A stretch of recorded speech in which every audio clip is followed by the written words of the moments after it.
Bonjour Claude Simon. Bonjour. Tu es membre de la rédaction de La Pensée et tu as écrit un article qui parle du décor de la marionnette. Décor au pluriel, la marionnette au singulier. Est-ce que tu peux nous en dire un peu plus sur ce titre un peu sibyllin? Voilà.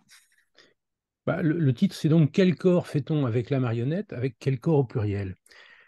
Alors, la marionnette, déjà, c'est un peu particulier parce qu'on utilise traditionnellement la formule les marionnettes.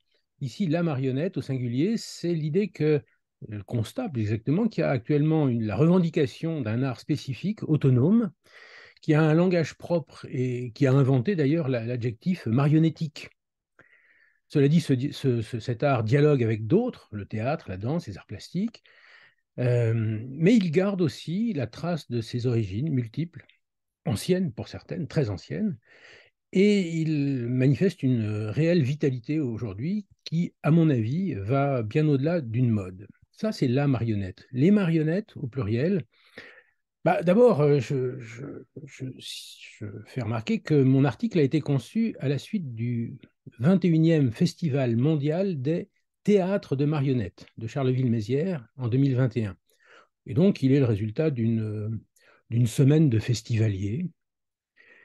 Et ça montre donc qu'il y a un double usage du mot marionnette au singulier, au pluriel, un usage qui est concurrent d'une certaine manière et en pleine évolution. Euh, les marionnettes, finalement, qu'est-ce que c'est? C'est des objets divers, mais qui, contrairement au théâtre, ne sont pas accessoires. Ils sont censés représenter, ou si on peut dire créer, une autre diversité qui est celle de corps animés. Voilà, c'est à peu près ça sur singulier pluriel. Alors justement, dans le titre, si on revient sur celui-ci, il y a aussi la notion de faire corps. Voilà, donc je voulais te relancer sur ce titre. Bon, alors effectivement, il y a ce qu'on peut à peine appeler un jeu de mots, mais un jeu sur la polysémie. Faire corps, c'est faire des corps, donc c'est fabriquer, je viens d'en parler. Le marionnettiste est celui qui utilise, mais souvent fabrique des corps marionnettiques. Mais faire corps, c'est aussi, en français habituel, c'est faire un, et même d'une certaine manière, ne faire qu'un avec, et en l'occurrence avec l'objet. Alors ça, j'ai choisi ce titre-là euh, par référence à un événement de l'histoire récente de cet art en Europe, mais sans doute au-delà. Un événement sur un assez long terme, qui est que la forme traditionnelle de la marionnette avec un petit théâtre qu'on appelle un castelet s'est modifiée, puisque le castelet, finalement, qu'on voit par exemple dans les représentations de Guignol, ce castelet a disparu. Il est en voie de disparition, plus exactement.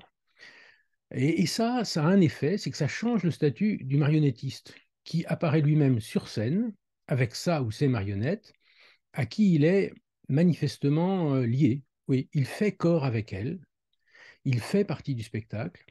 Et d'ailleurs, les écoles qui existent en France ont validé cette évolution, puisque aujourd'hui, on ne délivre plus un diplôme de marionnettiste ou de montreur de marionnettes, mais de comédien marionnettiste. Il est comédien et marionnettiste, et bien d'autres choses encore, puisqu'il est fabricant, par exemple.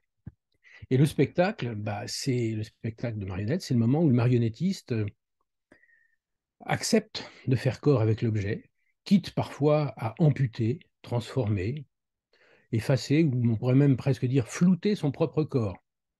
Il met en jeu en quelque sorte l'intégrité ou son intégrité ou son apparence physique à lui-même. Et ça lui demande un travail tout à fait spécifique. Tu peux donner des exemples? Alors, l'article que j'ai écrit, il consiste essentiellement à donner quelques exemples. Voilà.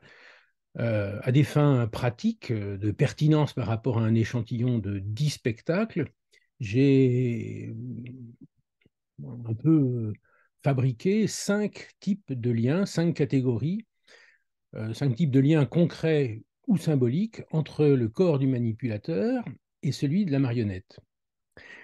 Le premier lien, ça peut être un lien qui s'assimile à celui du parent et de l'enfant, souvent la mère d'ailleurs. Il y a deux spectacles sur les 10 qui manifestement fonctionnaient comme ça.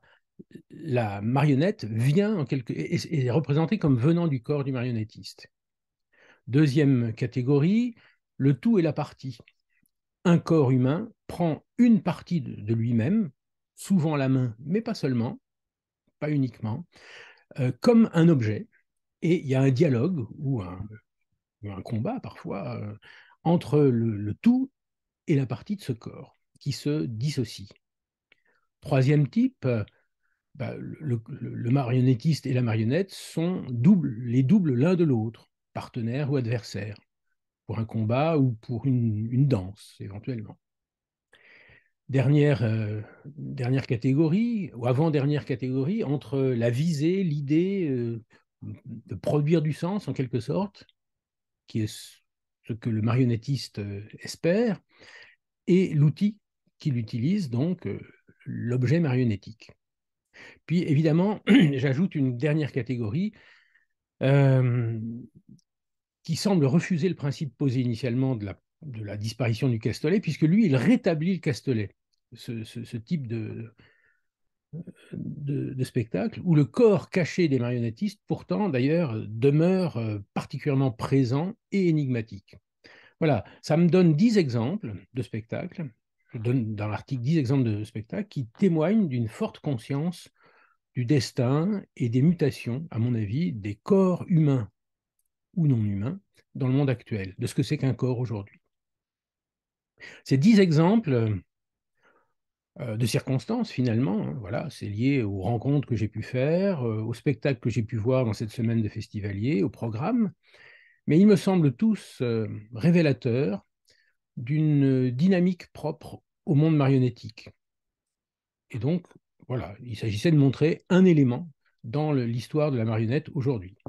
Et il me semble aussi évidemment tout à fait actuel, dans le sens où beaucoup des spectacles évoqués sont encore en tournée, comme on dit, en 2022-2023. Donc l'article, il est aussi destiné à donner envie et à donner des raisons d'aller voir ces spectacles.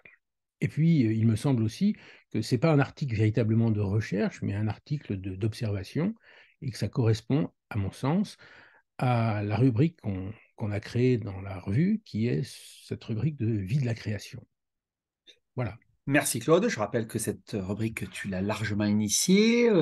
L'article que tu nous as présenté sera présent dans le numéro 412 qui sort début janvier et que, je rappelle, on peut trouver soit sur Kern pour l'achat à l'article, soit sur le site de la Fondation Gabriel Péri pour commander le numéro imprimé, se le faire acheminer par la poste qui fonctionne encore à peu près.